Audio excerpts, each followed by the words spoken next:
Imagine what could have happened. It was the middle of the night. This stop sign was not here. Cars coming up to this intersection may have not known to stop, and they could have driven right into oncoming traffic. Right now, the stands hold less than 1,000 people, but in the new stadium, they would transform to something that looked like that, holding more than 6 times as many fans. The man was able to scramble his way to a window that was right behind here and bust out, but the front door was still locked from the inside, and his children, 5 of them, were stuck upstairs. Here's one of the biggest problems trying to make this work. From side to side, this home is just over 30 feet long.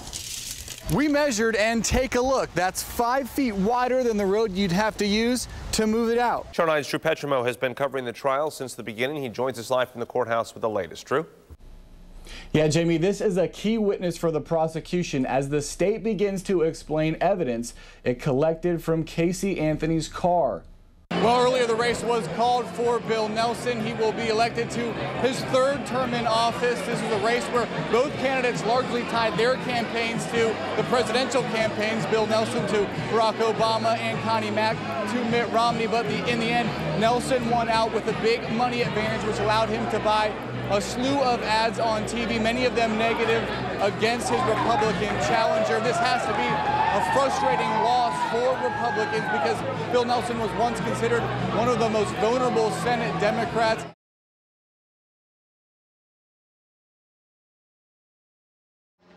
Flashing lights light up the night sky after gunfire rattles the bedroom windows of residents fast asleep. But it's not Pine Hills or South OBT. It's a 2.5 square mile sector in South Apopka containing what are known as the numbered streets. Deputies walk with caution here. You would too if you'd heard the tales of $20,000 bounties being placed on officers' heads. It's just getting worse because the economy bad, people are scrounging, people are scared. We obtained statistics for the 3 highest crime sectors in Orange County and for the sector that's made up of the numbered streets. During a 15-month period, there were 48 aggravated batteries in the numbered streets sector, twice as many tallied in the most notorious sectors of Pine Hills. The 15 rapes and 39 aggravated assaults topped the comparison sectors, as did the 171 commercial and auto burglaries. All told, there were 755 felony crimes in this sector during that time period, an average of nearly 2 per day. Longtime resident William Gladden remembers better times when muck farms on the shores of nearby Lake Apopka thrived. Money would be floating around. You could just pick it up off the ground. But in 1998, the state shut down the farms, and with them went many of the area's jobs. What you see here a lot of times when persons hang out in the street is that they had the door shut so many times. How y'all doing, babe? You doing all right? Pastor Gerald Moss has been working to make inroads with the community. This Friday, we're doing the food giveaway, y'all. At $18,000, the average yearly income here is well below state and national averages. Cops hope $100,000 in additional funding that will put more officers on the streets will help stem the spike in crime. But residents say the only real answer is jobs. Ain't no money, man. Ain't no peace. In South Apopka, Drew Petrimoulx, Channel 9 Eyewitness News. Channel 9's Drew Petrimoulx looked at some of the newest scams and spoke with advocates who were trying to stop them. 78-year-old Arnie Gleason is one of the lucky ones. When someone responded to an ad he posted on Craigslist offering to send a check, it set off a red flag. So what you're going to need to do is deposit it in your account and then send a check to an address I will give you for the transport company. And I thought, well, that's, now I know it's a scam. But many seniors each year aren't as fortunate. Take, for instance, the alleged victim of Rodney Jones. Orlando police say Jones bilked thousands of dollars from a neighbor before family members realized what he was doing. His lawyer didn't return a phone call, and no one came to the door at Jones's home when we tried to ask him about the case. Examples like that consume the days of Laura Lang, a senior advocate at the Orange County Sheriff's Office. I would say they're nonstop at this point. In the fiscal year ending this summer, there were 6,820 reports of financial exploitation of the elderly investigated by the state. Lang says around the holidays, scams targeting seniors are even more gut-wrenching. One of the most common scams involves a phone call to a senior telling them a loved one is in trouble. For instance, locked up behind bars, and the only way to get them out is if they send cash quick. One of the newer scams Lang has been confronted with is medical ID theft, which can create a scary situation for seniors in an emergency. And they're thinking you've already had, hypothetically, a heart attack. In reality, you have not. And with the number of seniors in Florida set to nearly double by 2030, Lang is sure to remain busy as crooks have more and more potential victims to prey upon. In Orange County, Drew Petrimoulx, Channel 9 Eyewitness News.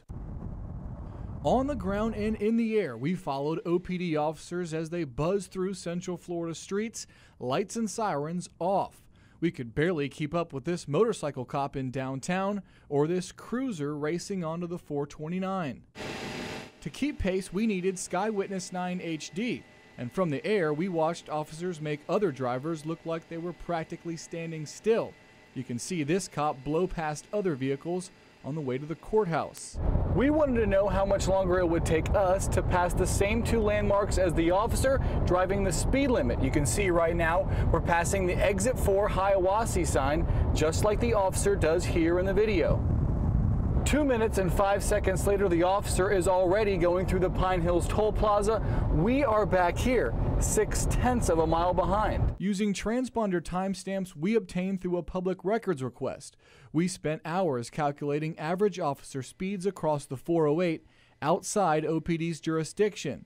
Most alarming were the speeds of Officer Rod Johnson, 101, 103, and even 107 miles per hour.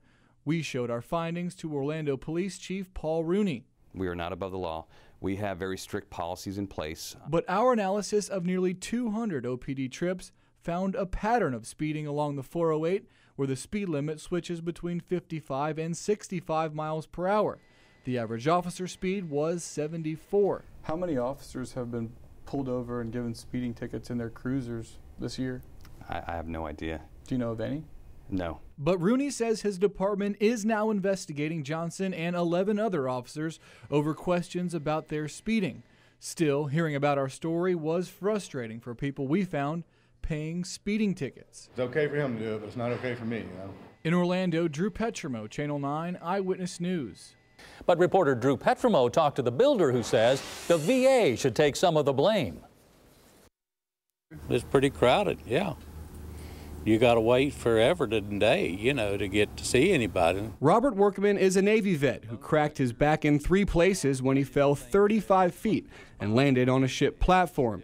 And some of the procedures he needs to keep walking can't be performed at the current Orlando VA. There's no hospital facility here. They either got to send you to Tampa or Gainesville or, you know, somewhere else. The long waits and far trips are part of the reason Workman has been looking forward to the completion of Orlando's new VA hospital at Lake Nona, and why news of more problems is so disheartening. Well, this is serious. Congressman John Mica is talking about accusations by VA officials that Brassfield and Gorey, the main contractor building the $655 million facility, missed a key deadline to say when the project will finally be completed. Now, if they do not provide that information, they will be replaced as a contractor. And that could mean additional delays and cost overruns for a project that the builder says is already more than a year behind schedule and $100 million over budget. The VA issued a statement saying failure to meet the deadline does not demonstrate the partnership and commitment needed to deliver this medical center to Florida's veterans.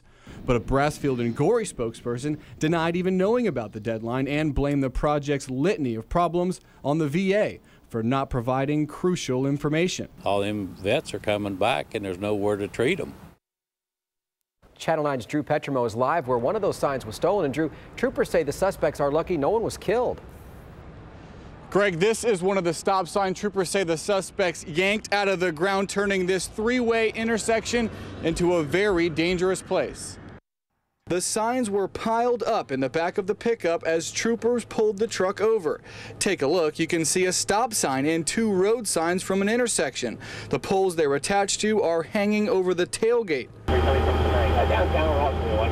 The driver, David Coop, and two friends, Austin Bowen and David Hatmaker, all in their early 20s, watched the election returns come in at the Stagger Inn bar in downtown Orlando. They told the trooper they were upset about the election. Troopers say the trio drove to Paramore, yelling out racial slurs, uprooting Obama signs, and also taking 6 road signs, including 2 stop signs. Imagine what could have happened. It was the middle of the night. This stop sign was not here. Cars coming up to this intersection may have not known to stop, and they could have driven right into oncoming traffic. Extremely dangerous. We can't even stress how dangerous. This is not a joke. This is not a game. Thankfully, no one was hurt. All 3 men are now charged with grand theft, and Coop faces another charge. But troopers say Coop's blood alcohol level was nearly 3 times the legal limit, and he's been charged with DUI. Now, troopers say they actually think all 3 of the men were drunk. They have been released from jail. We tried to get in touch with them today, but none could be reached for comment. We're live in Paramore, Orlando. Drew Petrimoulx, Channel 9 Eyewitness News.